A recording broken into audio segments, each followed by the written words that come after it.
The first day of the NBA playoffs are complete, and it was an interesting one. Like usual, teams are using this first game to feel out the other team and then making adjustments accordingly.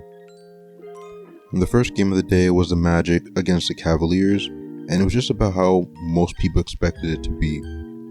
It was prison ball activities out there. Both teams shot below 30% from three. There was a lot of stale offensive possessions, but the main differentiator that decided this game came down to creation power, which is just something that the Magic don't have.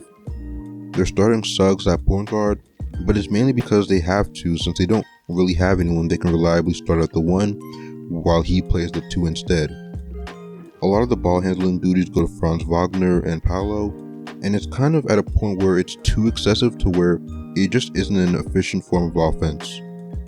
They're a bad 3-point shooting team as well, so it's easy for the Cavaliers to load up the paint when Paolo drives, and it helped result in Paolo turning over the ball 9 times. It also didn't help that the Magic missed 11 of their 30 free throws. There was a point in the game in the fourth where they were down 10, and when you're able to get 30 attempts at the line, each point counts. Meanwhile, on the Cavs side, Donovan Mitchell completely dissected this Magic defense that's one of the best in the league. He had 30 points, and even though he only had 3 assists, his role playing point guard back when Darius Garland was hurt has really took his playmaking to another level. Evan Mobley and Jared Allen played very well on the boards, which is kind of good to see because last year against the Knicks, they really struggled when it came to physicality on both ends. The next game was the Suns versus the Timberwolves, and this game was the exact expression of playoff basketball is a new beast, because the Suns swept them in the regular season, and not only did they sweep them, they also held Anthony Edwards to an average of 14 points. In this game he dropped 33, and this 33 was comprised of many tough shots. He went 8 of 11 in the third for 18 points, and it didn't matter who they put on him. The Suns decided to give him single coverage, and he made them pay, hitting tough shot after tough shot, and then he ended the quarter with a step back midi, and then a step back 3, both of them on KD, where he had some words for KD after. I guess that's when Frank Vogel decided to throw 2 bodies at him, which felt a bit too late, and even once they started showing help, you've got Nickeil Alexander-Walker and Naz Reid knocking down threes, so you can't even make them beat you from the 3-point line. KD showed out as well, just like Ant, and single coverage was just food for him. He got switches onto Gobert and Cat, and he didn't even need to get to the rim to get a shot off. Just a few crosses into a pull-up, but with how Devin Booker played, the fact that he only had 1 shot attempt in the fourth after going 4 for 4 in the third is pretty questionable. The game was somewhat out of reach, but he still did play 6 minutes in the fourth, so only taking 1 shot, that's what's surprising to me. I feel like the Suns need to do better in getting him more involved in the offense, because we've seen many times where a team being down 20 in a quarter doesn't really matter, especially in today's NBA where those can be gone with just a couple of threes being hit. You think the best player on the team would have the ball more as you get towards the end of the game, and I think that should be a point of emphasis going into game 2. In this game, Booker was just not himself. He couldn't finish at the basket, his jumpers weren't falling, and credit to Nickeil Alexander-Walker, who mainly matched up with him and made it difficult for him all over the court. He's really established himself as one of the best role players in the league because he can do everything you'd ask him to do.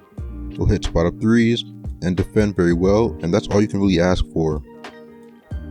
The third game of the day was the Sixers versus the Knicks, and this game certainly had its moments from start to finish. Tyrese Maxey was unstoppable this game, and he leveraged the fact that he's one of the quickest players in the league. The moment he gets that first step off, he's already by his defender and at the basket. He's crafty when finishing at the rim, and he mainly dominated that area for most of the game. Another thing that was apparent was the longevity of Kyle Lowry. He made 4 threes, and it's possible for him to be in the starting lineup not only because he can shoot, but because he's been playing great defense. You usually don't hear much talk about his longevity because he's not playing at the level of a star like LeBron, KD, or Curry, but he still brings a lot of worth to the Sixers team.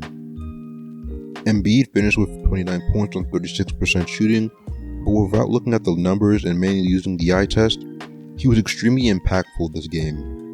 In the non-Embiid minutes, they basically struggled at basically everything. scoring, defending, and especially rebounding. I mean, Jalen Brunson had 5 offensive rebounds this game. You just can't allow it to happen. With Embiid on the court, it's as if his presence itself changes everything. He provides interior presence on defense and draws doubles when he has the ball.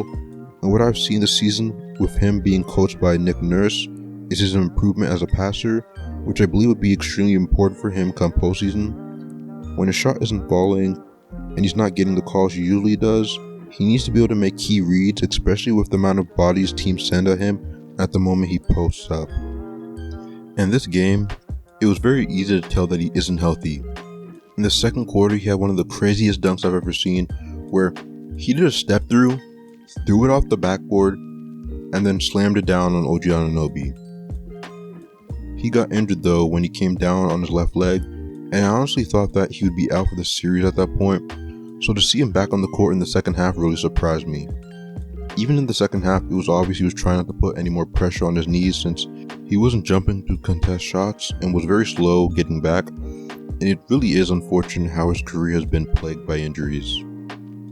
On the Knicks side, the MVP or MVPs plural of this game was Miles McBride and Josh Hart. Miles McBride capitalized on the doubles the Sixers sent at Brunson, going 5 for 7 from 3. Then Josh Hart, who was kind of getting treated like he was Andre Roberson out there spotting up, he was 1 for 4 from the first 3 quarters, and then in the fourth he came out a new player, hitting 3 after 3 after 3, going 3 for 4 from the outside. With 1 minute left in the game, he hit a contested pull-up 3 moving to his left, and had a key rebound in the last few seconds to prevent the Sixers from getting any more shots off. And Josh Hart has kind of been a Swiss Army knife for this team, doing everything that's asked of him. He plays hard and he plays long.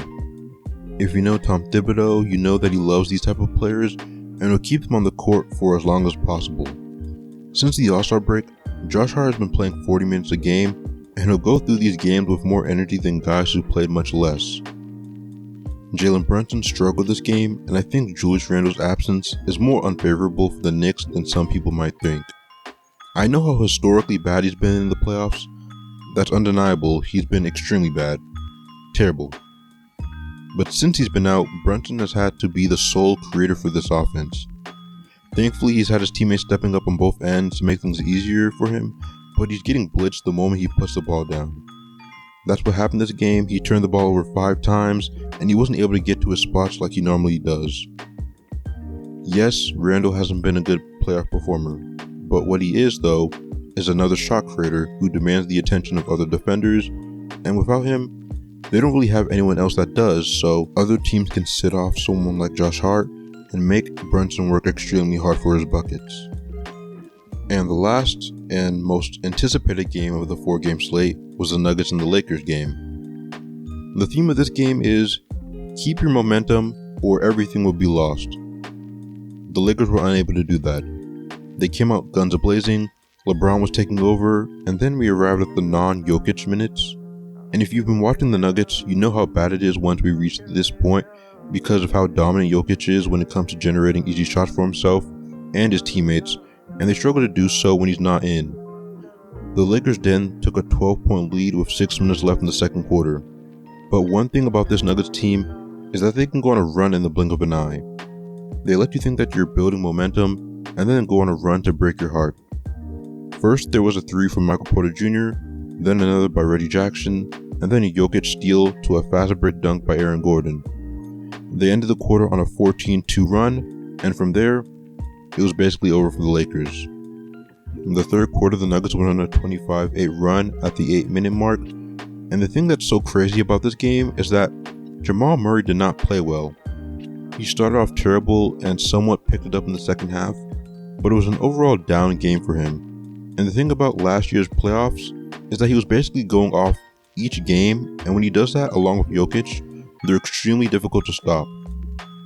I want to credit Gabe Vincent, who contributed to giving him trouble in the minutes he played, even though he only got 7 minutes. Maybe he'll get an increase next game. The Lakers blitzed Murray a lot, but he didn't turn over the ball at all. Him and Jokic combined for 17 assists with 0 turnovers. Then KCP hit 4 threes in the third, And then there's Michael Porter Jr., who just might be one of the best one-row players. He's their play finisher. He'll find the ball in a good spot and then leverage his ability to shoot over defenders anywhere. That's his role. Jokic, meanwhile, was bullying anyone that stood up to him. The Lakers' strategy this game against Jokic was to put a smaller defender in Rui or LeBron on him, and then allow AD to expand his defensive range, because when he guards Jokic individually, they're often exposed to back cuts or guards failing to chase their offensive players, which, Jokic being who he is, he's able to see these things and make the correct reads. What's even worse about this game for the Lakers is that both AD and LeBron played relatively well and still were dominated like this. AD had 32 points, 14 rebounds, and 4 blocks.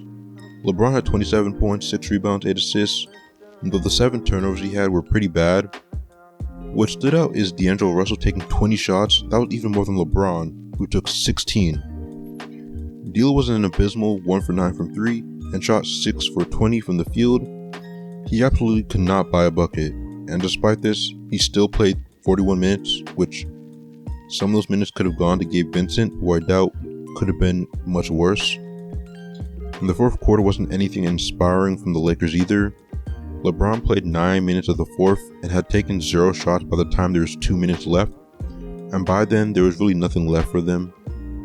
This was a bad loss. They had a chance to steal a game at home. The other team's second best player didn't play well at all, and yet they still lost.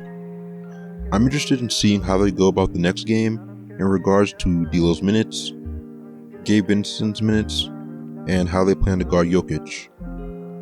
So that was the first day of the NBA playoffs, and it was a fun experience as usual. I might be making another video about the other first games that will be going on, so if you feel like it, consider subscribing, and I'll see you in the next video. Peace.